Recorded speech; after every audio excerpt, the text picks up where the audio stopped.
Hey everybody, Tag Life Done Free. Hey, I thought I'd put out a quick video. We were coming off of the Midwest Preparedness Project, and they had a new event called Hometown Homesteaders. And that's where 5 of the local homesteads got up and talked about, various topics. Kyle began the conversation to talk about generational homesteading, and that was followed by Indiana Mike, who talked about community. And I want to apologize. The end of his talk got cut off somehow in the recording, and so I don't have it. But what he still said in there was super valuable. Jeff came up, and they discussed raising Dexter cattles, followed by Matt. I don't know if I got these all in the right order or not, but Matt was also up there discussing animals and buying land. And then finally at the end, B and I talked about headspace and homesteading and the mental part of the game. And so I hope you enjoy it. I hope you can find it useful. But if you're interested in learning from a bunch of people who actually live it every single day, come on, let's check it out.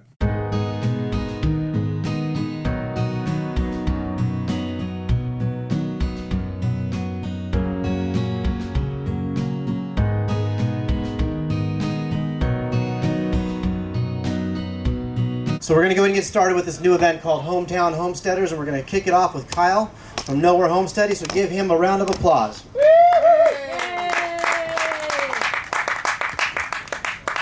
Thank you very much. Thank y'all for coming too. It's a pleasure. I'm glad y'all are here. If you would, take an opportunity to spend some time and some money with our vendors. They make all this possible, and we're truly grateful that they're here. We've got a bunch of them, and more are coming as we go. So just want to throw that shout out right there. All right, so my topic is generational homesteading. And I'm going to start this with kind of the why we do it, or what kind of some of the history stuff behind it. So around about World War II, at the end of World War II, we saw this transition from generational homesteading to more of a single family suburbia type neighborhoods and things like that. And we got away from families living together. The first round of community is your family, right? So getting away from that was presented some interesting challenges. So families became isolated. You still have a family unit, but around when that transition started, you saw kids leaving home a lot earlier. They weren't interested in returning home, returning to the homestead, working the property with the parents, with the grandparents, and that sort of thing. And that really kind of spiraled into, I think, where we are today in terms of the way we live isolated, the way we live in cities. I think it really kind of paved the way for kind of where society is today in a lot of ways, in my opinion. So personally speaking, my father, who we affectionately called Pops, passed away in 2016. And that was obviously pretty hard. Now, I'm fortunate in that I married into a family, or my wife married into a family, I should say. But either way, I love my in-laws. I absolutely love Laura's parents. I call them mom and dad. That's basically what they are. And about 2018, we started planting the seed that we wanted them to come live with us. They were in South Texas. They were isolated. They had no family down there. The church that they were participating or that they were members of had started to shrink and kind of, go away. But my father-in-law wasn't ready. They weren't ready. And he wasn't ready to give up his barn, things like that, his personal space. He's even more independent and private than I am. The man would just rather figure it out and learn to do stuff on his own than have to bother for asking for help. And part of that is because he spent the majority of his life getting burned by people.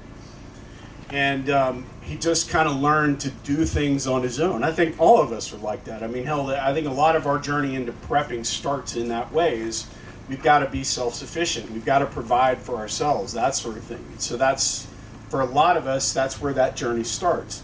And he was really no different in that regard. But last summer, he went down hard, suffered some major medical issues, and between my mother-in-law and my father-in-law, they realized that they needed help and they didn't have it around. And they were traveling from Wharton, Texas, all the way into Houston, which is a 45-minute drive one way to go to the hospital. And, when you have a major medical issue, that's a long way to travel to get to an ER, to get to a competent ER. That's what they had to do. So last summer, Laura and I started, revisiting that idea. Why don't you come live with us? We tried for 6 years to get them to say yes. But the other part of that with my in-laws not being ready, Laura's parents not being ready, was frankly, we weren't ready. Laura and I moved 11 times in our first 17 years of marriage. The majority of that was because of work, my work. I work in technology. I'm an efficiency expert. I built things. I built data centers all over the Houston area and a number of other things, and basically worked on Linux. And I was a Linux engineer and architect for most of my 30-year career. And as a consequence of that, because of the way I build things and the way I operate, I build things for efficiency. So when you automate yourself out of work, companies realize, well, you're doing 10 hours of work and we're paying you for 40, so we don't need you anymore. And that's just kind of the way my career worked. So we moved a lot, and a big part of the reason they were not ready and willing to move in with us was because we moved so much. But we got to Kansas in 2019, and first year goes by and we don't want to move. Second year goes by and we don't want to move. Third year goes by and we don't want to move. Here we are 5 years later on the same place. It's the longest we have ever stayed in one place, and we're not moving again, ever. The community is awesome. The community, the fellowship that we have with all of you, with everybody in our immediate area, the change that we have been able to be a part of has just been too important to us, and we love all of you and the relationships that we've built. So we're not going anywhere. They realized that, and they said last summer, after my father-in-law went down hard, he said, okay. They said, okay, it's time. The other thing I'll tell you about them is they're in their 80s. But my father-in-law runs circles around me at 46. That man is insane. I don't know how he does it, but God bless him. And in this summer, he was building a staircase in 100-degree heat for their motorhome, which we have parked in our backyard, and it doesn't run anymore. So they moved back into the living room. So anyway, that's kind of the history of this. That's the background, right? So the important part of, I think, making a decision like this is when you bring multiple families back together, there's a relationship aspect to it. You have to take a lot of things into consideration. I don't know how many of y'all are blessed to love your in-laws, but like I said, I am, and love the family that you choose to take in. But even with that love and that appreciation and that wanting them around to learn from them and to have that relationship with them, there's a lot of things that have to take into consideration. Everything from being understanding to when somebody does when they choose to help you with something that you normally do, like mowing the lawn, not getting upset with the fact that they blow grass everywhere, or that they do things differently, or they're learning a new process that they're not familiar with. So understanding and concern and giving the benefit of the doubt, I think, is an important part of that. When Laura's parents first moved in with us last year, we all walked on eggshells around each other for the first month or two, because we didn't want to offend, we didn't want to trip over each other, we didn't want to be negative or anything like that. So we had to learn how to live together, and that's kind of my second point. Is I think that's true for community as much as it is for a homestead, a generational homestead, is learning how to live with each other, learning how to be amicable, how to be friends. And I've heard Tag say this before too, from Life Done Free, that one of the things that makes a community work is sovereignty, is having control over your own space. And so in our house, we gave up half of our house. Our living room is basically their space. We can wall it off for them. We can close doors, and it basically becomes their private space to do whatever they need. And we took over, Laura and I took over the rest of the house. You know, I mean, we already had it, so obviously. But that's an important thing, is that sovereignty, that space. And while we have spent the last year in preparation for building the cabin that was delivered last week and building a new workshop for my father-in-law, so he have a place to tinker, so he have a place to put all his tools and a place to go and just get away and do his own thing, because he's a builder. He spent most of his career, I think, as well, it was divided between being a teacher, an electrician for Exxon, and a carpenter. And the guy can do dang near anything. But he needed the space to tinker. He was giving up his shop, so we bought him a shop and built it on the property. And, you know, that was all part of the process. So they're living in the living room, like I said, that we carved out for them. That is their sovereign space. That is, we treat that as their space for the time being while they have it. But with that, you know, being the adding in the prepper element to it, the other thing I'll say is, you know, they have their own preps as well. So beans, bullets, and rice, you know, they're adding their preps to our stores as well. I think that's an important part of being, you know, doing this whole community thing or homestead thing with them, and having multi-generation, someone that, you know, we're basically marrying the families together and committing to do life together no matter what. And then the other benefit to generational homesteading is that you have built-in help. Laura and I don't have kids. We were not successful in that. Yeah. And so for the longest time, it's just been her and I. It's her and I doing everything. And but with them on site, with them on property now, we have additional support. They're taking care of the animals this week, so Laura and I can be here together. Laura and my mother-in-law split the responsibilities of cooking dinner, and we eat dinner together as a family. That's an important thing for us. No matter what we're doing, that's how, you know, that's what we do.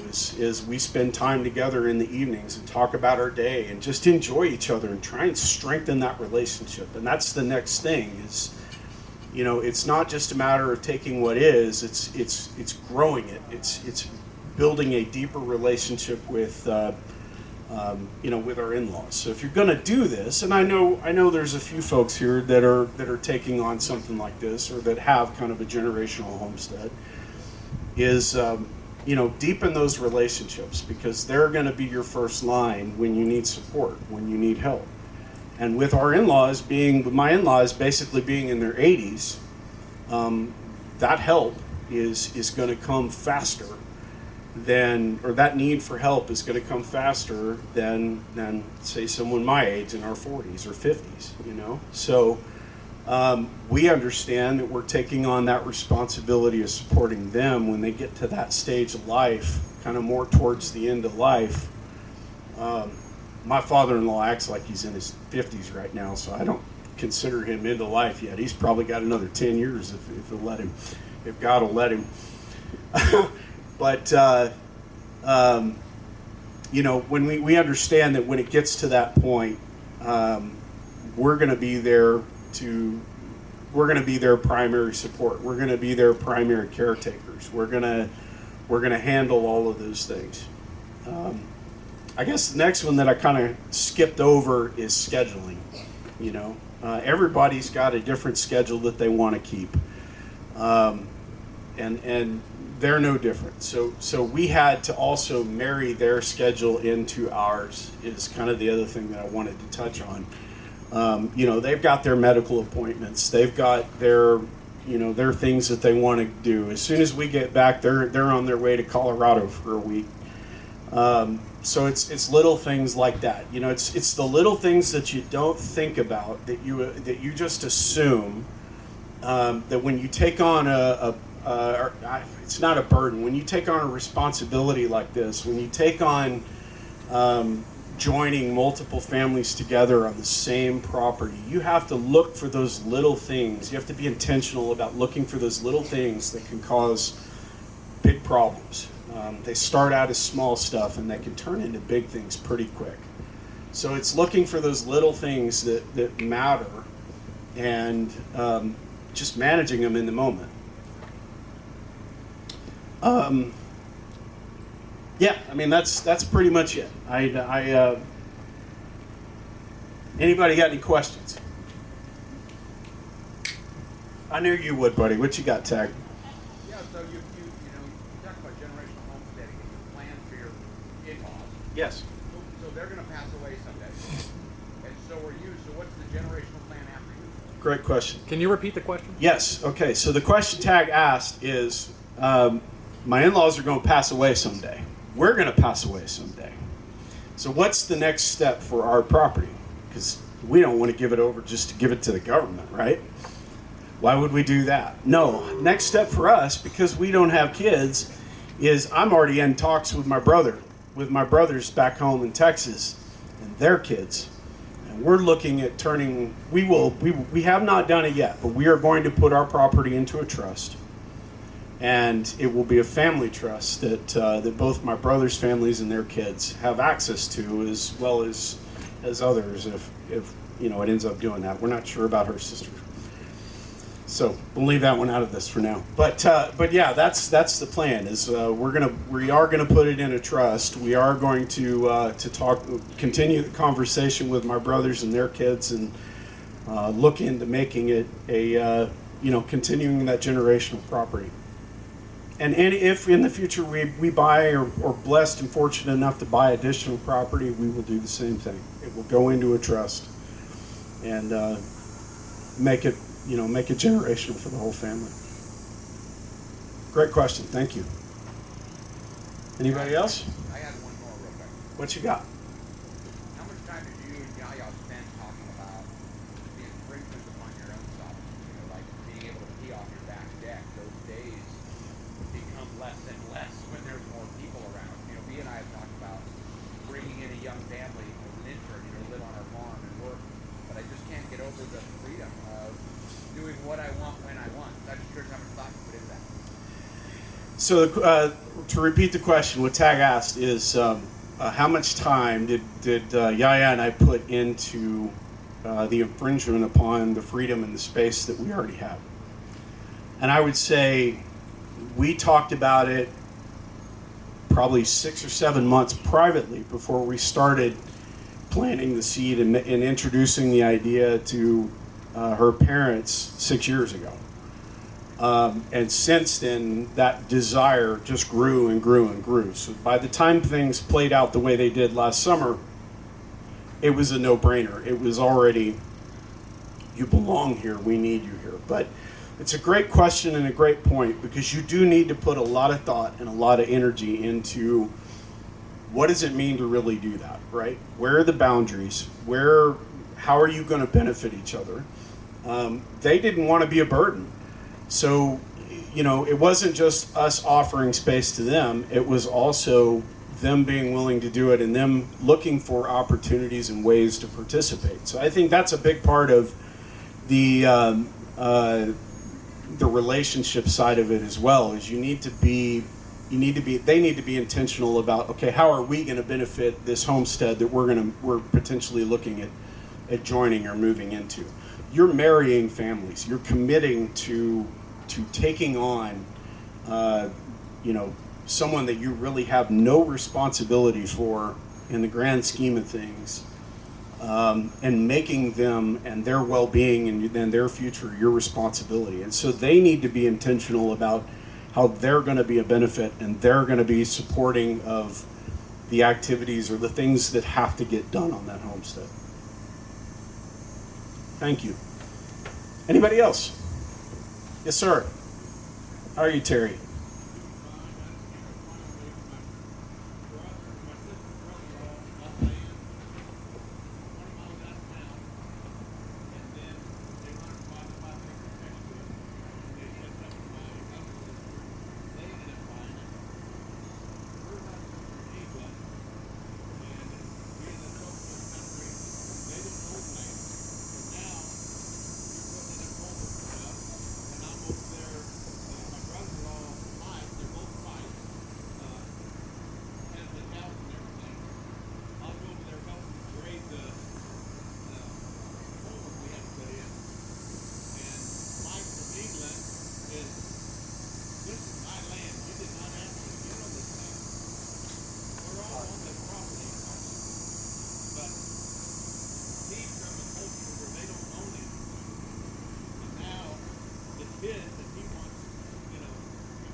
Okay.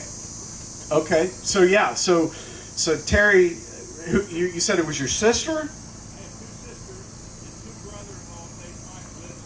Okay. Okay. So Terry's sister and brother-in-law, I guess, bought the land next to him, and they're starting to develop it, and there's some contention over ownership or responsibilities of the land and that sort of thing, if I got that right, just to try and summarize it.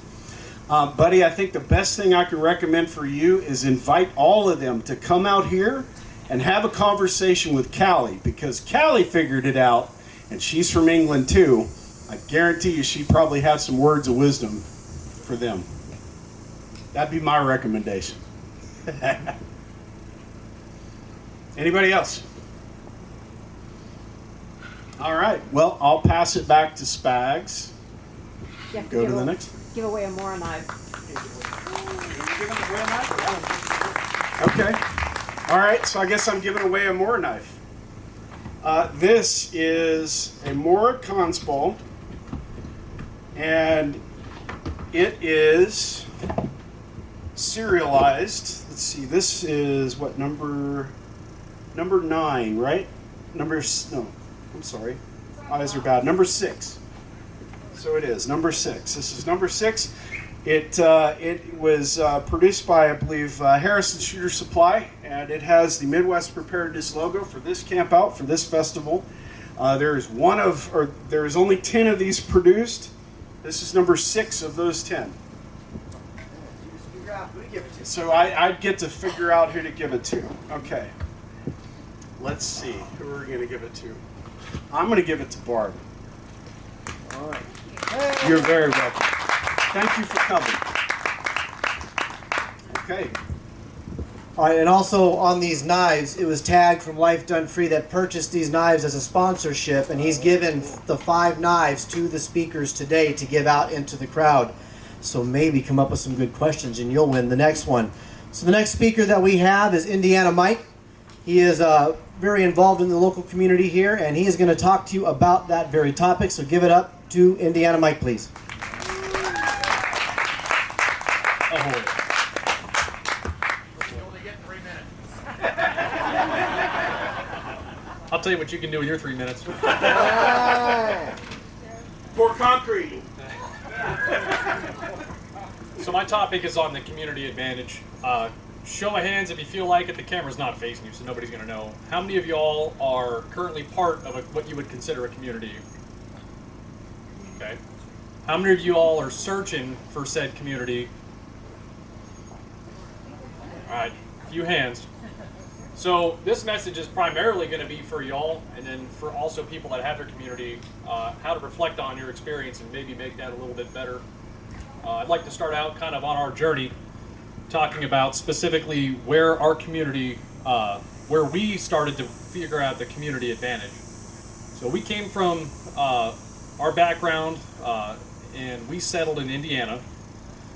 And in Indiana, we did not have community in the sense of what most of y'all have raised your hands and acknowledged that you have here. All right, it was my wife and I and some family members. We spent holidays together, but that was about it. And we were off to a good start, right? We had a garden, we had chickens, we had enough storage for things, but we really didn't understand the community advantage. One of the first situations that we ran into is we went ahead and did what, every homesteader, I guess, is trying to do. We got a wood stove, right? Well, there's a lot that goes into getting a wood stove more than just buying the thing and having it put in. You got to get firewood. For us, we didn't have the community advantage. We didn't know, hey, maybe you want to think about buying some land that's got some trees on it, right? So our property had some. If it was an emergency, I could knock them down and I can get some firewood. There was some within close proximity that I could scrounge up if I needed to. However, for me, knocking down a tree at that point was a daunting process. I'd never done it before. I'd never really run a chainsaw at any extent. I remember the first time picking up a big round and going, how in the world am I going to move this thing around, let alone split it, right? So that was kind of the first eye-opening experience that, hey, it may not be as easy as you think. Our garden was really good. If you guys have met my wife, you would know that she is the type of person that likes to have stuff in precise, regimented form, right? So our garden, perfect squares or rectangles for the raised garden beds. They were evenly spaced apart. There was cardboard down the center, and it was perfectly mulched, and she was using the 1-foot gardening method. So the thing was precise. However, what we didn't realize at the time was the amount of work and effort that was going to be required to put that together. So we literally had to scrounge up topsoil, we had to scrounge up compost, and we did all of that. And I'm not even joking. I picked up several 14-foot dump trailers of this material, and I hand wheelbarrowed every single ounce of those gardens into those beds, right? And my trailer was 100 yards away from where my beds were. So several dump trailer loads later, I thought to myself, well, I wish somebody would have told me about that. Well, now I know, right? But I didn't have the community advantage to go see how somebody else had done it in real time and realize what, the decision we were making maybe could have been a little bit more efficient. Location. And so we've talked a little bit about finding a location near a community or there's other people that can support you, and I think that's really important. But I also think what's important is something that I get asked a lot or hear people chit-chatting about or talking with my realtor friends. I just want 4 or 5 acres. I want to move out in the country. I want 4 or 5 acres, 3 acres maybe. I don't want to have a big piece of property. And so what I've started doing with these people is I draw on a piece of paper what 4 or 5 acres looks like, and then what 40 acres looks like, and 80 acres looks like. And I say, okay, now, shit hits the fan. How close do you want your nearest neighbors that don't participate to be? You want them to be within 4 or 5 acres, or you want them to be 40 acres away? Because the reality is, if you live in a development where there's a whole bunch of 5-acre or 10-acre parcels and there's 50 people there, and you're the only prepper, you might get voted off your own island, or worse. And so, I think from observations of some of the people who've been doing this a little while, I think 40 acres is really where the bare minimum there you want to start. And if you talk to some of the realtors and you look at it realistically, like in these ag areas like here, if you can get 40 or 80 acres, don't worry about what you're going to do with the rest of it. Figure out strategically, by talking to some of the people here that know where you want to locate your house, or if there's a house already on it, how you make that more defendable and usable so that you can use that entire space. And the price of that 40 or 80 acres might surprise you.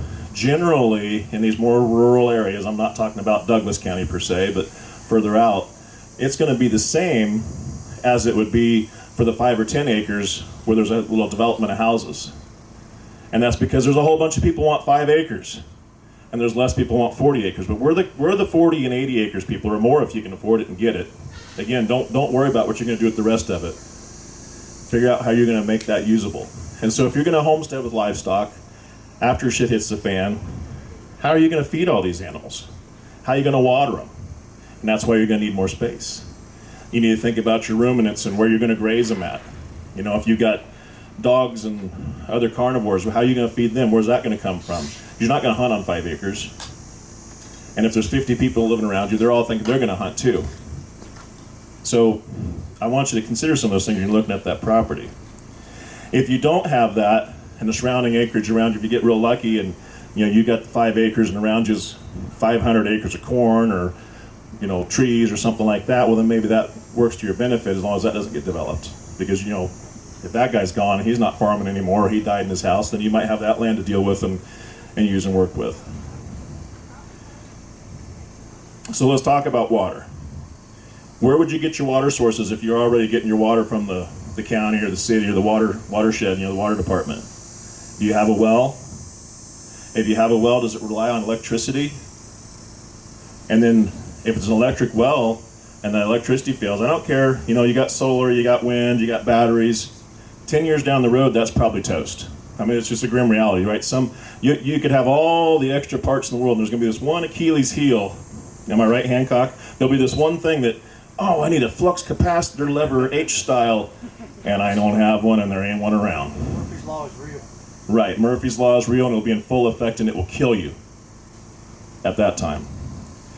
So I want you to think about that. And I'm not here to give you all the details and definitions. I'm trying to give you talking points and things to think about. And I'll post this little thing here, this little format I have on the Midwest Preppers, so you guys can look at it later and consider it. Does your property have ponds?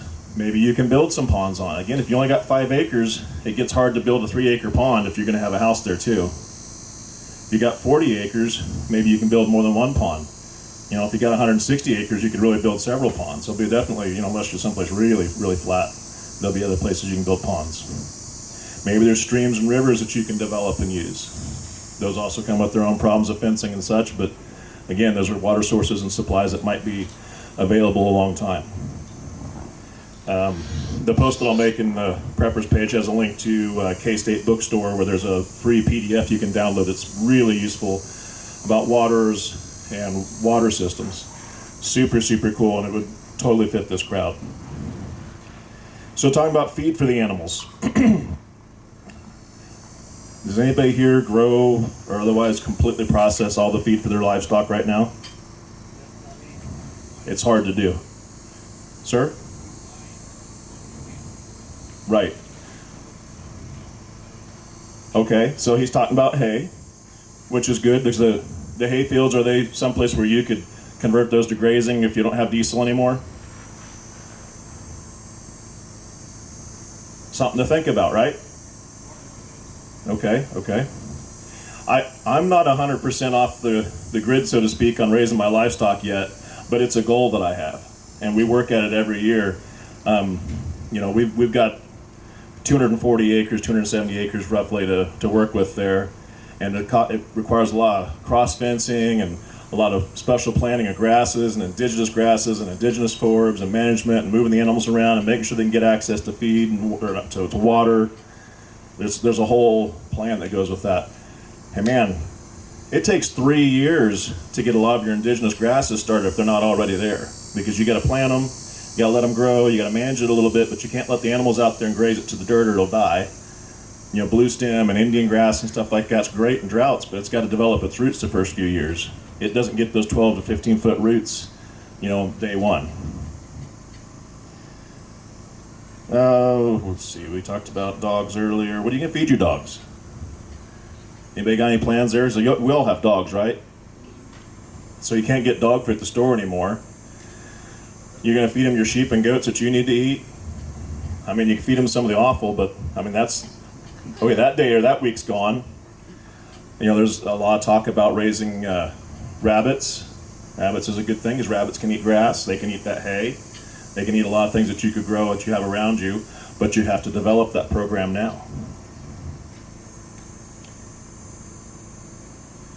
You know, touching on the idea about producing your own grain, man, that's almost impossible today. I mean, it's something you could explore. I'm being told I got 5 minutes left. Okay, I need to hurry up here. Give some thought to veterinary work. What are you going to do with your vet, you know, as far as your veterinary meds and stuff like that? You know, I hear a lot of people talk about, who do I use for a vet? I don't. I use my vet for post-mortem. If I have 2 or more die in a row, I assume that there's probably some sort of an outbreak or a problem that I need to take those animals over to my veterinarian and have them figure out why they're dying. Otherwise, I'm my own vet. If it looks like something small I can stitch up, I stitch it up, I treat it, you know, learn the wound care ahead of time.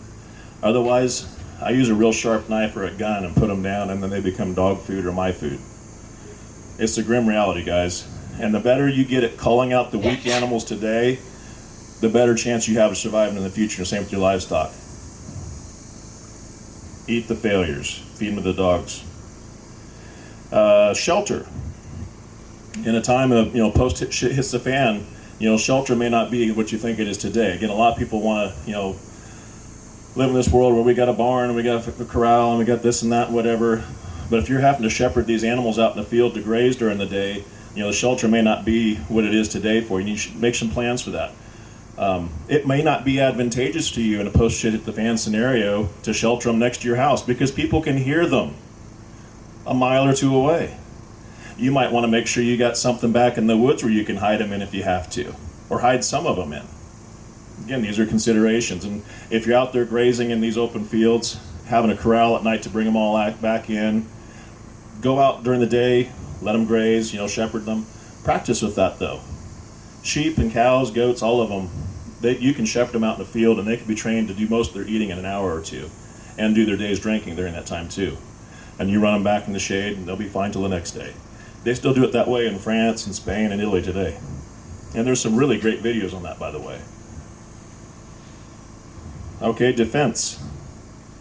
So if you're out there shepherding, You might want someone out there that's shepherding you quietly and silently.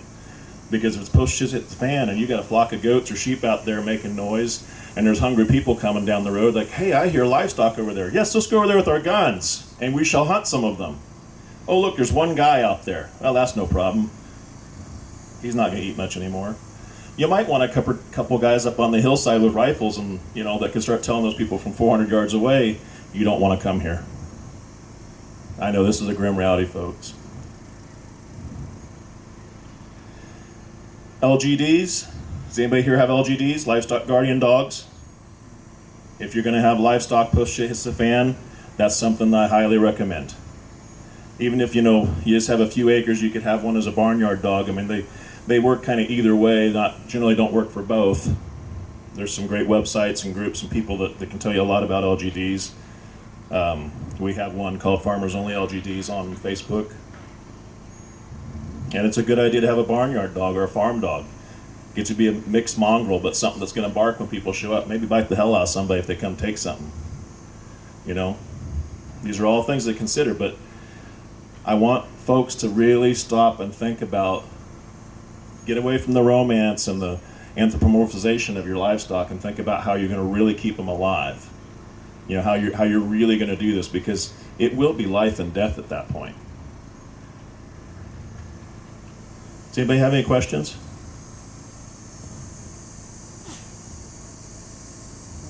The Grim Reaper spoke too much. Stop scaring my audience. Now go ahead, scare them. It's a prepper show, guys. Come on, someone's got to have a question. Mr. Paramedic, do you have a sharp knife with you, besides the one on your chest? Yeah, this one's sharper. I don't think that's long enough. Oh. You want that one? Oh, yeah. Since I picked There on it you. is. Yeah. Thanks, folks.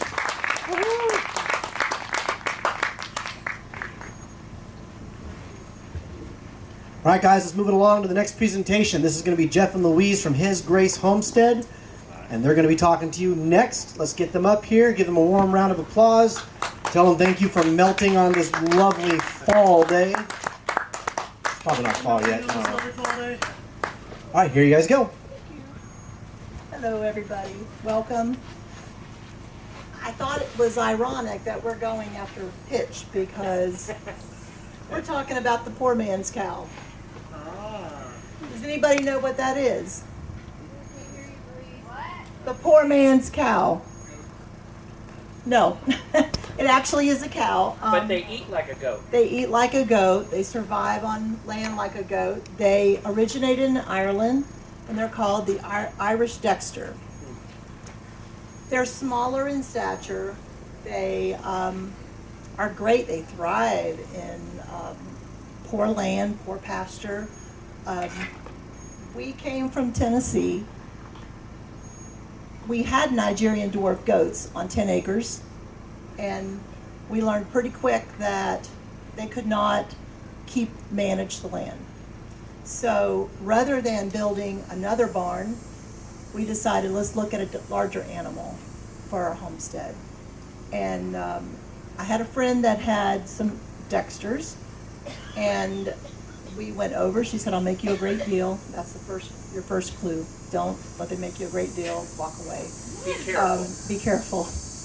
But we borrowed a trailer. We went, loaded up 5 Dexters for $1,000. We brought them home. They all fit. They all in fit. a 12-foot livestock trailer. So we brought them home. These cows had horns. That was something I wasn't really, interested in, but it was a good deal. Our focus, though, for our homestead is we wanted to be able to milk. We wanted to be able to make butter. We wanted beef.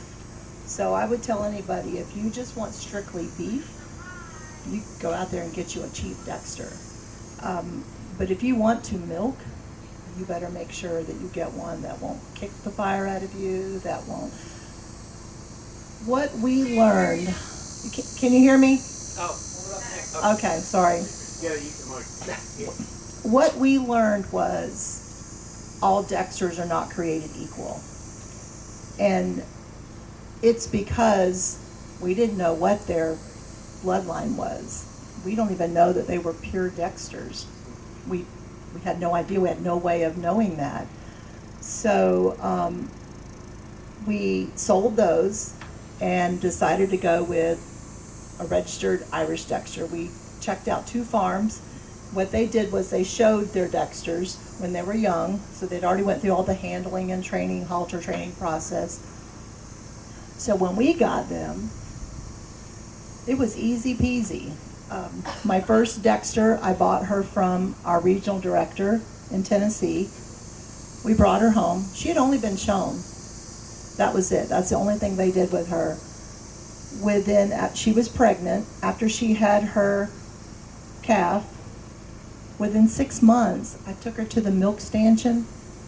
I milked her. I made butter. She was a nurse cow. I called Mark Cheney and said, gosh, I said, you sold me a nurse cow, a milk cow. And he said, well, it's all genetics. You get what you get or get what you pay for. But what we found for us, for our homestead, was because they're small than a standard cow, they don't compact your soil. When you have a lot of cows and they're large, they compact your soil. Basically, that just inhibits air getting to it, nutrients getting to it, water. So then you see fields that have like large barren areas, and it's from compacted soil. They're a heritage breed, like Matt was talking about, like generational. They came to the United States in the early 1900s, and they have great genetics that are passed down generation after generation. They're easy calvers. We have never had to help with ours at all. Like most of the time we wake up the next morning and boom, we were on live with Tag one night. A Zoom. And I walked out to check her, and sure enough, Tag now owns that calf. But so they're a dual purpose. They're good dairy cattle and they're good beef cattle. One of the things I learned in doing this presentation, I just kind of looked in a little bit more. Gordon Ramsay, people know who he is. He only serves 2 different types of beef. One is Dexter, the other is Wagyu. And in 2019, the Dexter meat won the 2019 American Royal Steak Competition. I was like, oh wow, that's kind of impressive. Like I said, they do thrive on poor soils, poor pastures. They eat weeds and unwanted vegetation. We had a friend that was doing some work on our property, and he has cattle. He has standard size cattle. And he was amazed that they were eating the ragweed. And I said, yeah. You wanted to borrow them. Yeah. The other thing that I knew going into it, because I told you we wanted to milk and we wanted to be able to make butter. And you got to have a cow that will allow you to do that, or you're just out of luck. But I knew that A2 milk and A1 milk, I knew there was some differences. I knew that A2 was more of a healthier style of milk versus the A1, but I didn't really know a whole lot about. A1 milk is pretty much what you would get like from your grocery store. And I know you hear a lot about people that are lactose intolerant. I will tell you, it doesn't matter A1 or A2. If you're lactose intolerant, it's going to affect you. But A1 milk actually will destroy the gut. It causes gut inflammation. It's a peptide that breaks down to the amino acid, but it's a peptide opioid. So it's just not even healthy for some people. Some people can tolerate it. Some people it just totally destroys. It causes inflammation. It can trigger digestive issues. And I know a lot of people that talk about they can't drink just store-bought milk. One of the things I did learn about was over in New Zealand, Australia, and China, it's a norm for them to get A2 milk. It's a rarity to get it here in the United States. We have to find a local farmer that has cattle that have A2 milk. And the only way you're going to find that is if you have them genetically tested. I wouldn't take anybody's word for it. I would want to see what the genetic test showed, because a lot of people will tell you, oh yeah, they're A2. Not always the truth, unfortunately. But so A2 milk, this is what I found out. A2 milk is beneficial to overall health. It is a very good source for vitamins A, D, B12, potassium, iron. It has high omega-3 fatty acids in it. It can actually lower our blood pressure. It can regulate our blood sugar. It strengthens the immune system. What happens is the difference between the A1 and the A2. The A2 has an amino acid. It's a proline. And it has so many good benefits. And you know, as we are approaching uncharted territories with our country, you want to keep yourself as healthy as possible. So I would tell people, if there's any way you could locate a local farm or anything that has dairy cattle with A2 milk, I would look at trying to reach out to them and say, do you guys milk, do you sell milk, and can I get some?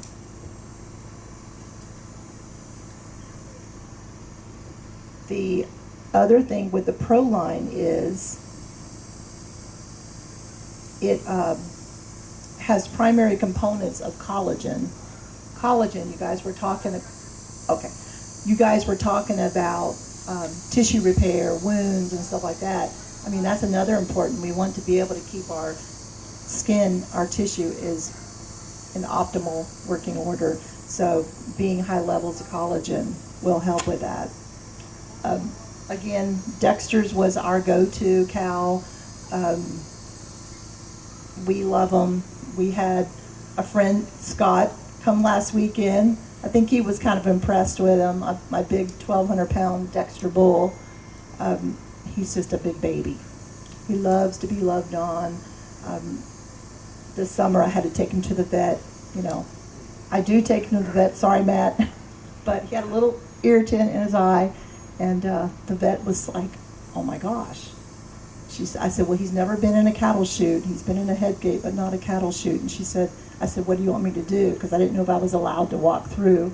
And she said, yeah, walk through.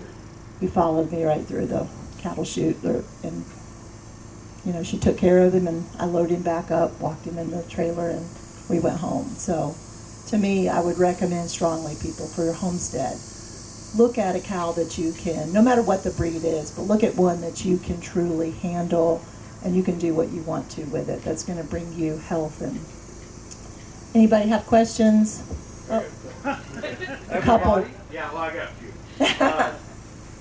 So first is, what is the size difference in weight between, you know, you talked about a normal cow versus Irish Dexters.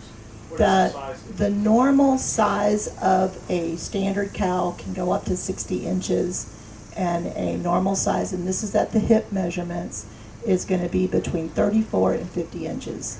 What does that translate to in weight? On the hoof. On the hoof, like I have one right now, he's 1,200 pounds, Okay. but your average is going to be around 1,000 pounds. Okay. But then your standard cows, gosh, I don't know. But they do eat half of what a normal cow eats. Okay. True, and we have had standard cows. We have in the past raised standard cows. We had one that we couldn't wait to get rid of. Jeff even delivered him to Virginia, or her to Virginia, because she ate so much. Wow. We couldn't afford to keep her. So I feel like we have had the comparison. Okay. So when you process them out, what's the yield in beef? We, do you remember what Jimmy? Well, we haven't processed ours. We've taken them off. Okay. Right. And I had to decide at that point, when I took the cow in, I said, I'm trying to decide, is it better for me to sell these cows and then buy from somebody else a regular cow, or for me to raise them and bring them and process them. Okay. He said, I'll let you know. I came back and he told me, he said, that's the best marbling I ever saw. Wow. He said, I would raise them for meat. That was his first Dexter. And that was his first Dexter he had processed. Okay. Last question. You mentioned the unregistered ones that you got a great deal on versus the registered one. What can you tell us what like the price difference was per head? Yes. Well, you can typically find an unregistered Dexter for about $500. Okay. To 1,000. To 1,000. In that range. The most I have paid for, like my bull was 2,500. Okay. My girls pregnant, they were 2,200. Okay. Registered? Registered. Okay. All Yeah. registered. Okay. That's not bad. I didn't think so. And like I say, the two breeders that I chose to buy from were like, they're well known in the Dexter world. Okay. Yeah, my bull I found out this year, his daddy is now living over in Missouri. Oh, sorry. How many bulls per acre or cows One, per acre? 1 to 2 acres per Dexter. Really? Mm-hmm. Thank you. That's my question. First, I want to thank you for explaining the difference between the different types of milk, because I've heard that used in conversation and didn't really know what that meant. Me either. My question, and I don't know if you may not even be able to answer this, because some people might not be in tune to this, but my question is, when you switched to, what was the good milk again? A2. A2. When you switched to A2, did you notice a difference in your body on how your body processed it or how your body reacted to it? No, I honestly don't, because I really never had any digestive issues. You didn't have any. So it would really be someone that had digestive issues and then transfer them to the A2 milk and see if And they're... we do have somebody in the community that has those issues that want And they want to try. it, so we'll know more once we get our barn built and we're able to milk. Right, right.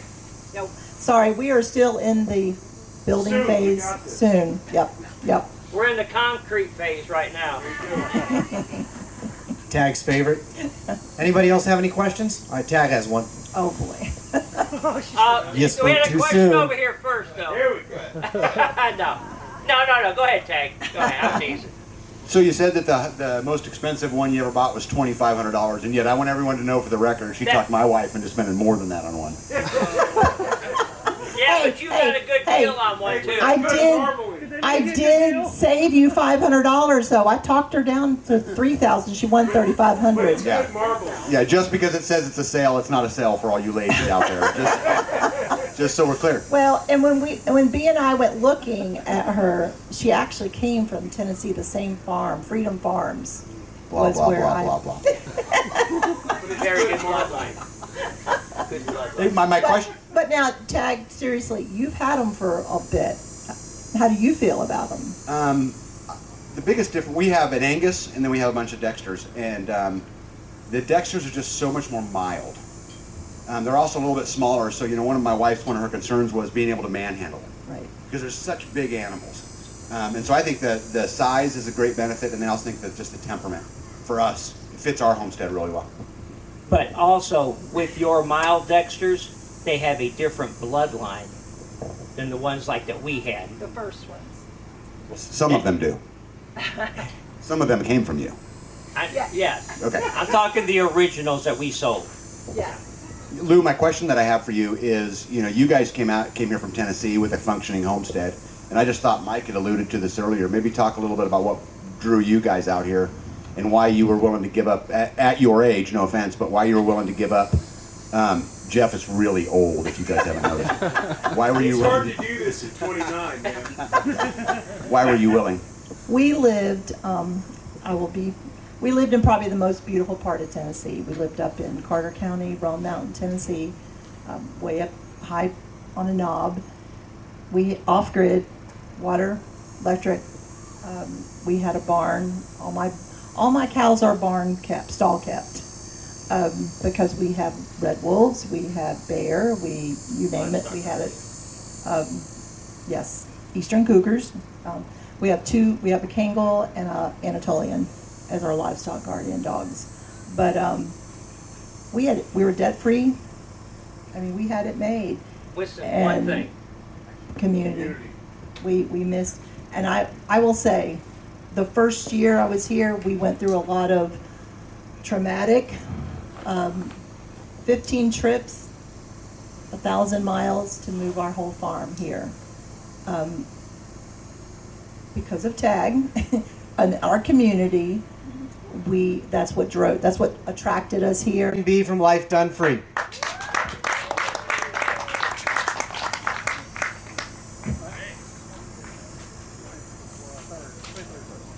Dramatic. Oh, I find it. Don't let him blame it on you, B. I blame everything on me.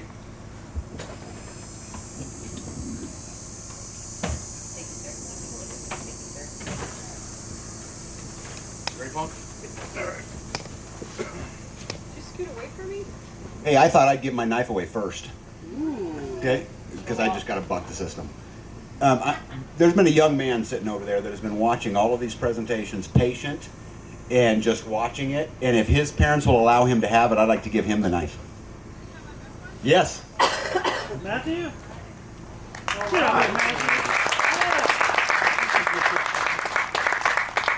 He's the wood chopper. Well, the wood chopper has another knife. He is. Of course. You're very welcome. That's number 2 of 10. It's very special. Very special. Hey, first, for those of you guys who don't know who we are, we're Tag and B. We have the YouTube channel Life Done Free, but most importantly, just know that we're 100% off-grid homesteaders. And so when we talk about these things, we live it every single day. Just out of curiosity, how many people homestead that are here? How many people that aren't, that want to? Yeah, so homesteading, you guys, is really hard. And I'm not going to sugarcoat it at all. When you add off-grid living to homesteading, it becomes even more hard. And then when you add homeschooling to that, that becomes even more hard. And, you know, I think the question you have to ask yourself is it any harder than being a slave to the system? You know, this is a point where you get to choose your master. And do I want my master to be my career? Do I want my master to be the system? Do I want to ask permission for my electricity? Do I want to ask permission for my food? Do I want to be subject to whatever they're putting in my food? Do I want to be subject to the medical system? Do I want to do those things, or do I want to be my own master? The problem is that being your own master, there really isn't anyone to rely on but yourself. And you have to kind of be, you know, kind of everything. And so we thought today me and B would have a little bit of fun. And we'd pick on each other, as we often do in our lives. For those who don't know, we do a live every Friday night. And so I'm going to point out some of the blunders that B's made along the way, and talk about the lessons that maybe we've learned through that. And she's going to spend some time talking about my craziness. So you get 3 minutes and she gets 12. Yeah, that's about how it's going to go too, Adcock. So we're going to kind of go through that a little bit, and then we'll kind of wrap it up with how that all matters and what goes on between your ears, and how it's so powerful. And probably, if you were going to learn anything about homesteading, I will tell you that what goes on between your ears matters more than anything. How you look at any situation matters more than anything. But anyway, so let's talk a little bit. Let me back up just a little quick. Just a little bit of reference for you guys. So you guys know 5 years ago I knew nothing about homesteading. I didn't know anything about living off grid. I didn't know anything about how to move water. I didn't know anything about a lot of about what? Raising animals. Yeah. For you, what did you not know anything about? Because you were a gardener before. Somewhat. Well, not how you garden now, but. Right. No, I had a few buckets of tomato plants here and there, and tried some sauerkraut and things like that. But if it didn't pan out, then I just threw it away and kind of didn't talk about it. Didn't really rely on feeding my family that. So I always had that backup pantry. Yeah. But Yeah. As we talk about the blunders we made, I want to share a real quick story with you guys. They're not here today. They'll be here, I think, tomorrow or Saturday. But American Roots Farm, Jess came to me one day and she said to me, Tag, this is so hard, and everything you do works. You don't seem to have any struggles. I'm like, you watch too much YouTube. Because the fact of the matter, you guys, and you've heard many people talk about how I'm an encourager, and I do those things, and I do, 100% true. But the truth is I throw my hammer too. The truth is I have my problems too. I also have my moments I have to walk away to do it. So I'm going to start picking on B real quick and ask her to tell you guys a couple stories. So B had quite a lesson learning that 21 days in an incubator don't necessarily mean 21 days. You want to talk about the squirming chicks? No, that wasn't the point. 21 days is 21 days if you start from day one. But if you gather them from the yard, you have no idea when day one was.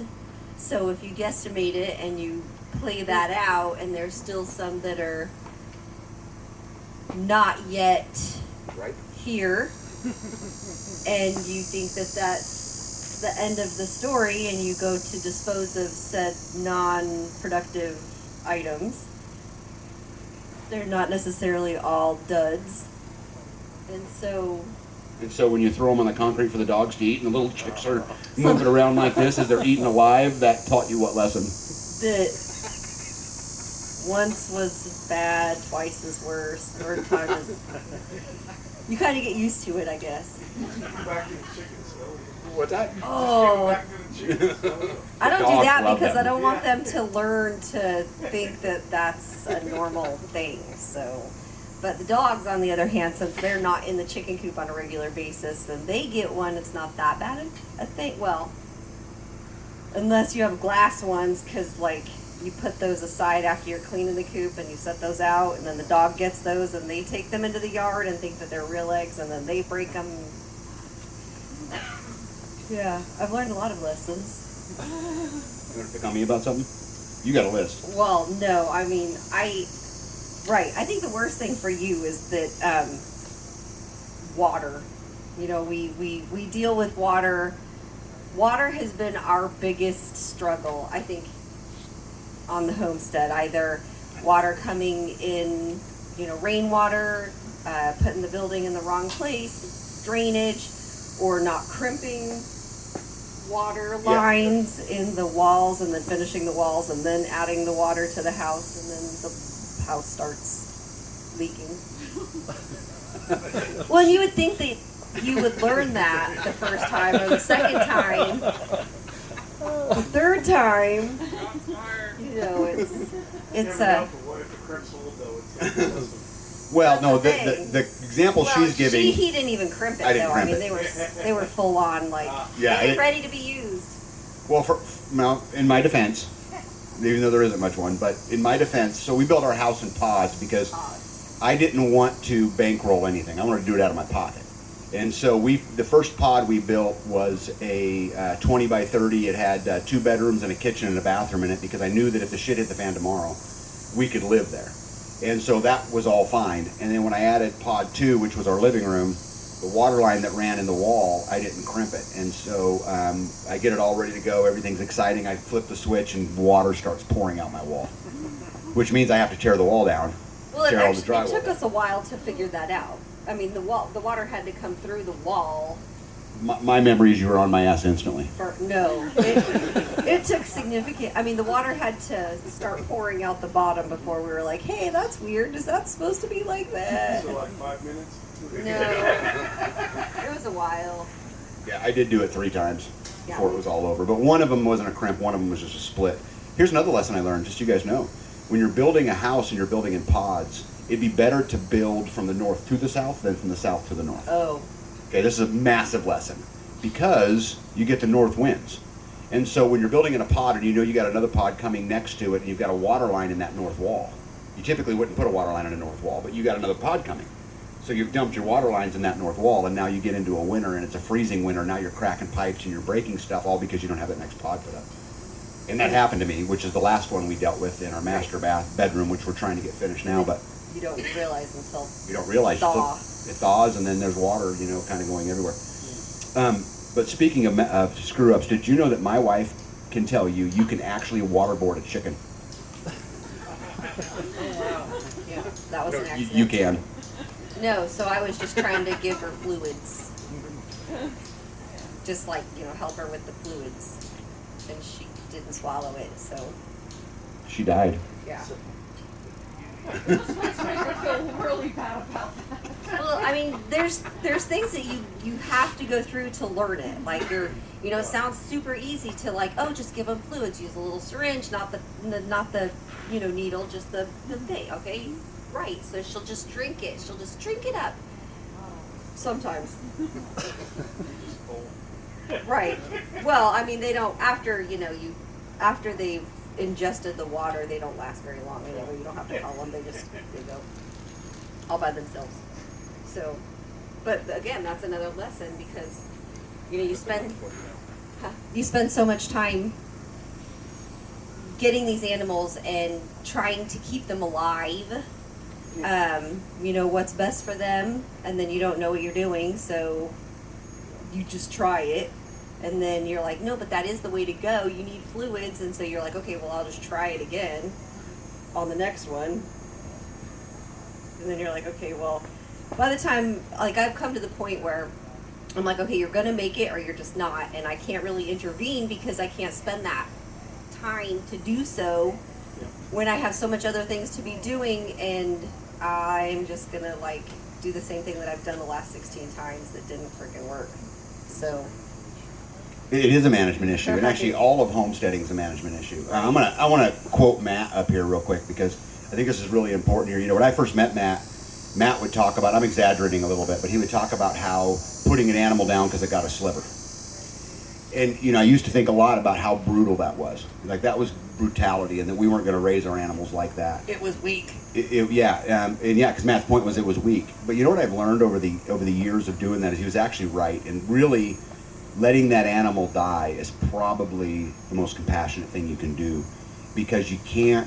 Every moment you spend trying to nurse that chicken back to health is a minute you're not spending on the rest of them. It's a minute you're not spending on the baby turkeys. It's a minute you're not spending on whatever the 900,000 other things. Unfortunately, the chicken's life does not have that much value, and I know that sounds harsh, but it's just the facts. When you're doing it all for yourself, that isn't just. It's cheaper too because a lot of those Cheaper. are genetic. That's right. Right. That's right. This was a point that I learned a lot from Matt. And again, at the beginning, I thought he was a lunatic, but I've learned that he was probably right on this point. Over time. Livestock's a brutal business. It's a brutal business. Yeah, it's a business. You got another one you want to pick on me about? Unless, and two, like when you're trying to rely on that food, that could be devastating. So learning that now instead of waiting for, my grandpa used to raise cattle. I could figure it out. Good luck with that. Yeah. No. But if you experiment and fail now, then there's a structure for recovery. Right. Than to get in the middle of it when it's life and death. Right. So squirt some more water down the chicken. Well, I mean, you got to start somewhere, right? Oh, waterboarding Betty. No. Something else too. Like we talk about all the things that come along, and we're going to try this, and we're going to try that. Animals and chickens and sheep, and the waste of, if we're not going to do it right, then let's not do it at all. And we buy all kinds of extra stuff and parts and things in that, and store it here and there, and may need it. And I get a lot of that, but I think you probably take the cake with the solar parts. Yeah. So we buy. So what she's referring to is solar parts on a. Yeah. Even though our solar system is up and running. Yeah, I knew nothing about solar, and luckily I had help. Hancock, for example, came out to help me to put it in. But I bet I bought $3,000 or $4,000 worth of parts I didn't need that are still sitting on a shelf to this day. Put them in a Faraday cage. I'll need them someday. Bus bars. Yeah, I'll need them someday. All right, babe, we got to hustle real quick. Right. Talk about the 100 fruit trees that you really wanted that I bought that died. I planted them, and it was really hot out, and they died. That just happens. Yeah. But it does happen, and it's we learn to I don't know, we waste a lot of money. We do. Yeah, if you ever want to be broke, buy a homestead. Yeah. That's great advice, I promise you. Right. And things that you don't know, and you break. I'm being told we're down to 4 minutes, by the way. So let's hustle, huh? Go. You want to quit picking on each other? Yeah. Although I had more examples to give. We don't need to do all that. You guys, I think most people get into this life, and us included, with this, this idea of grandeur, that this, I'm going to go plant my vegetables and they're going to grow great, and I'm going to raise my animals and they're going to go great, and I'm going to live off grid. It's going to be great. Free energy, free water, guys. There ain't anything free about it. It's prepaid. Okay, there's nothing free about it. I promise you that this is true. Nothing goes according to plan. We get a chance to look at every single situation, just like Bee waterboarding her chicken or smashing them. I could have harassed her for this. I could have said, look, I worked hard for that. Yep. I worked hard to bring that money in. I worked hard. You need to do better. But at the end of the day, what good would that have done? And if you celebrate your victories together, if you get together, you become a team, right? Me and my wife are a huge team. And, at the end of the day, she's going to screw some stuff up, and we're going to laugh about it, and I'm going to make fun of her about it, and we're going to go on to the next gig. I promise you this is true. And she's going to do the exact same thing. I get reminded about the water in the wall constantly. And it's okay. Again, this was part of our learning experience. To Bullet's point, Bullet talked about how it's management. It's so crazy how it works, but the fact is, living off-grid and homesteading is just a management issue. We go from, okay, we get up, it's Monday, we're going to look at the week, what does the sun hold, right? What's our weather going to look like? We're creating our structure around, okay, what's the weather like around my work schedule, because I still work outside of the home.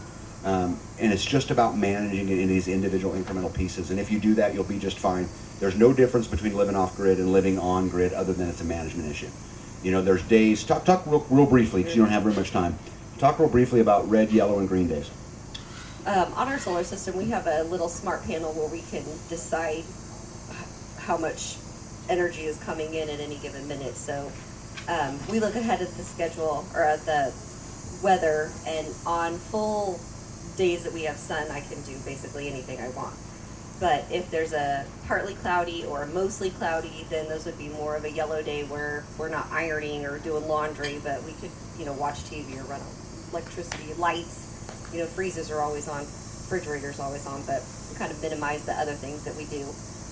But otherwise, sunny days mean we live just as everybody else. Air conditioners. Yeah. Yeah, guys, we live in a 5,000 square foot home, so you know. So it's not like a little cabin in the middle of the woods somewhere. Babe, real quick before we go, I want you to talk one more thing about how it's okay if the dishes aren't done. Right. I think this matters a lot. Where's Jules? Not. When we lived in town and we had ample electricity to do whatever you want every single day, you plug in the vacuum and that thing really uses a lot of electricity right then and there. And when you're doing a whole house and you're vacuuming for, an hour, then that is a lot of electricity. So, I have learned to basically lower my standards to, if there's dirty dishes in the sink, we usually eat dinner at night, so that comes with dark, and then I can't run the pump, the hot water heater, all of the pump for the well, the pump for the tank, the pump for the pressure tank. All of these things run when I'm just running water. So doing that for, and a lot of people just sit there and turn the water on and run it the whole time they're doing dishes. So that's a lot of electricity. Leaving the dishes in the sink for the night means not only let's not use that electricity for dishes, let's maybe go spend some time together and watch a movie or something that we can do together that is not it's more important, really, in the grand scheme of things. It's more important. B said to me that saying no to the dishes was saying yes to me, and saying no to the dishes was saying yes to her family. And so it creates, you got to create that balance too. That's super important. Hey guys, we're going to get out of here because I'm getting the sign. But listen, attitude, commitment are super important. You are what you say you are. I promise you this is true. You've heard people from me tell you that it's okay, you can do it, it's easy. But the truth is, guys, I mean it. That's not a facade. I absolutely mean it's easy. You just got to go out, you got to get the right mindset. And if things don't go your way, you know what? Next. Go on with it. Enjoy the journey. I mean, at least you get to experience it when millions of other people would die to be in the place that you're at. And you got to put that all into perspective. If the shit hit the fan today, what would we wish we had done? And if you can answer that question, I think you'll be a long ways off. So, that okay, Patrick? Fantastic. Hey, Do we have time to take a question or two, Tag? Give this away. we have time. I'm here all day. All right. That's your schedule. Does anybody Bob. have questions? We have one over here. You're off grid. How big of a bank do you have to float off of? Yeah, well, that's actually an interesting story. I actually have two of them now.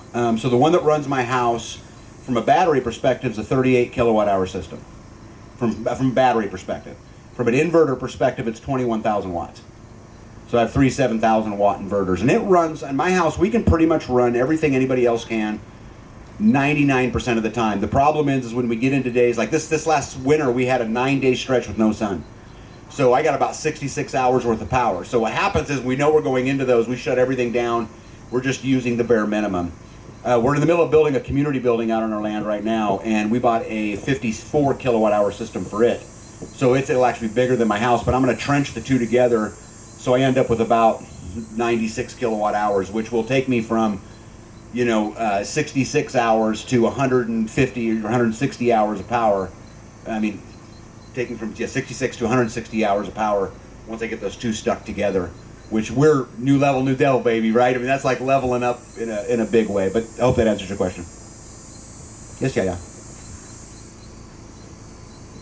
This might be a little too personal, but it's something I've always wondered, because we hear about homesteaders and their families, but you're the only ones that I know of that are truly off-grid.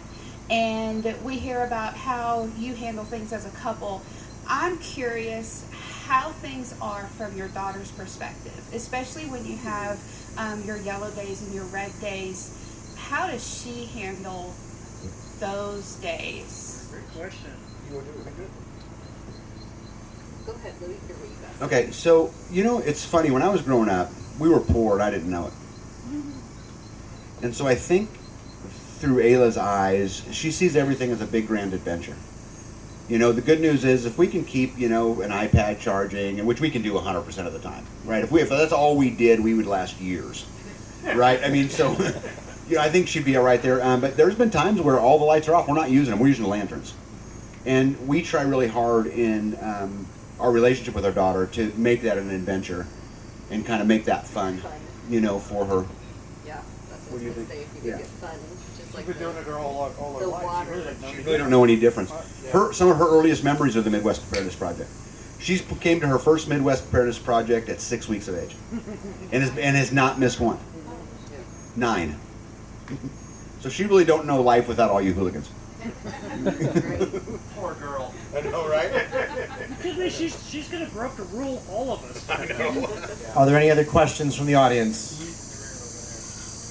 Uh-oh. Payback. Here it comes. Okay. Give that mic away. I didn't mean to.